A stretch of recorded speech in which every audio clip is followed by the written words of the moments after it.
मान सन्मान स्वाभिमान वास करतात जेथे, भक्ती शक्ती नतमस्तक होतात तेथे. शिवरायांच्या पदस्पर्शाने पावन झालेल्या या भूमीच्या, या सिंधू सागराच्या, या सह्याद्रीच्या उदरातून ध्येय जन्म घेते.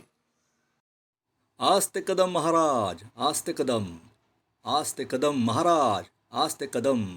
प्रौढ प्रताप पुरंदर, गो ब्राह्मण प्रतिपालक, क्षत्रिय कुलातांश, हिंदवी स्वराज्य संस्थापक, सिंहासनाधीश्वर, गणपती भूपती जलपती गजपती अश्वपती श्रीमंत योगी राजाधिराज महाराज शिवछत्रपती शिवाजी महाराज, शिवछत्रपती शिवाजी महाराज.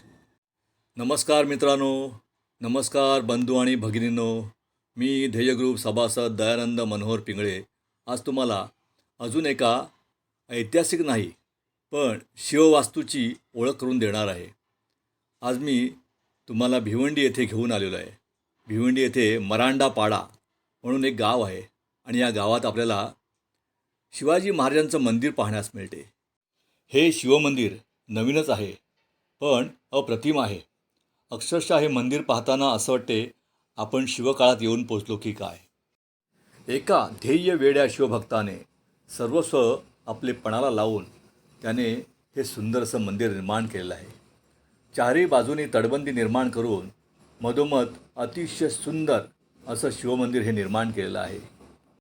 आणि त्या ध्येय वेड्या शिवभक्ताचे नाव आहे राजूभाई बारकू चौधरी. या शिवभक्ताने हे सुंदर मंदिर निर्माण केलेलं आहे. आणि या मंदिराचा उद्घाटन सोहळा सोमवार दिनांक 17/3/2025 रोजी महाराष्ट्राचे आदरणीय मुख्यमंत्री श्री देवेंद्रजी फडणवीस साहेब तसेच राज्याचे दोन्ही उपमुख्यमंत्री श्री एकनाथजी शिंदे साहेब व माननीय श्री अजितदादा पवार साहेब यांच्या उपस्थित हा सुंदर सोहळा पार पडलेला आहे. आपल्या महाराष्ट्रात छत्रपती शिवाजी महाराजांचे हे दुसरे मंदिर पाहण्यास मिळते. सर्वप्रथम जे मंदिर बांधलेलं आहे ते छत्रपती शिवाजी महाराजांचे कनिष्ठ पुत्र श्री राजाराम महाराज यांनी सिंधुदुर्ग किल्ल्यामध्ये शिवाजी महाराजांचं मंदिर बांधलं आहे. आणि दुसरं मंदिर हे आज आपल्याला इथे पाहण्यास मिळते. तर याहून सुंदर एक मंदिर आहे आणि ते म्हणजे आंध्र प्रदेशमध्ये आपल्याला ते मंदिर पाहण्यास मिळते. पण आपण सध्या आज या मंदिराची थोडक्यात माहिती घेऊया. भिवंडी शहर व अंबाडी फाटा याच्या मधोमध मरांडेपाडा येथे आपल्याला हे सुंदर असं मंदिर पाहण्यास मिळते. हे मंदिर पाहताना आपल्याला तटबंदीच्या खाली अनेक विविध प्रकारची पुरातन अशी शस्त्रे पाहण्यास मिळतात. त्याचप्रमाणे पुरातन असे शिवदेखावे पाहण्यास मिळतात. अतिशय कलाकुसर करून येथे हे सारे निर्माण केले गेलेले आहे. अनेक प्रकारची विविध शस्त्रे व शिवदेखावे पाहताना आपले भान हरपून जाते. वेळ कसा निघून जातो ते कळतच नाही. शिवाजी महाराज मंदिर व या मंदिराचे प्रवेशद्वार अतिशय भव्य दिव्य आहे.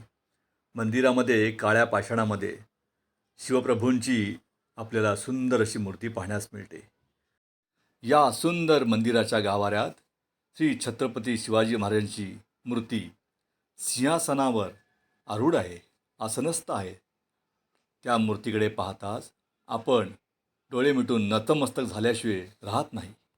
आज साऱ्या विश्वाला मोहित करणारे शिवाजी महाराज, संपूर्ण विश्वाने गौरविले शिवाजी महाराज यांची मंदिरं तर संपूर्ण महाराष्ट्रात व्हायला हवी होती, निर्माण करायला हवी होती.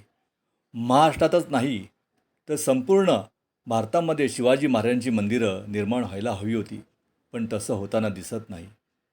आज माझ्यापाशी जास्त वेळ नाही.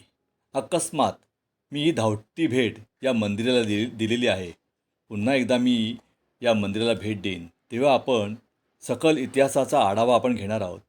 आज फक्त आपण रामदास स्वामींनी शिवाजी महाराजांबद्दल जे गौरवोद्गार काढलेले आहे तेवढे पाहूया आणि येथे थांबूया. निश्चयाचा महामेरू, बहुत जनांसी आधारू, अखंड स्थितीचा निर्धारू, श्रीमंत योगी, परोपकाराचिया राशी उदंड घडती जयाशी, तयाचे गुण महत्वांसी तुलना कैसी, यशवंत कीर्तिवंत सामर्थ्यवंत वरदवंत, पुण्यवंत नीतिवंत जाणता राजा, आचारशील विचारशील दानशील धर्मशील सर्वज्ञपणे सुशील सकळा ठाई या भूमंडळाचे ठाई धर्मरक्षी ऐसा नाही महाराष्ट्र धर्म राहिला काही तुम्हा कारणे कित्येक दुष्ट संहारिले कित्येकास धाक सुटले कित्येकास आशय झाले शिवकल्याण राजा शिवकल्याण राजा शिवकल्याण राजा.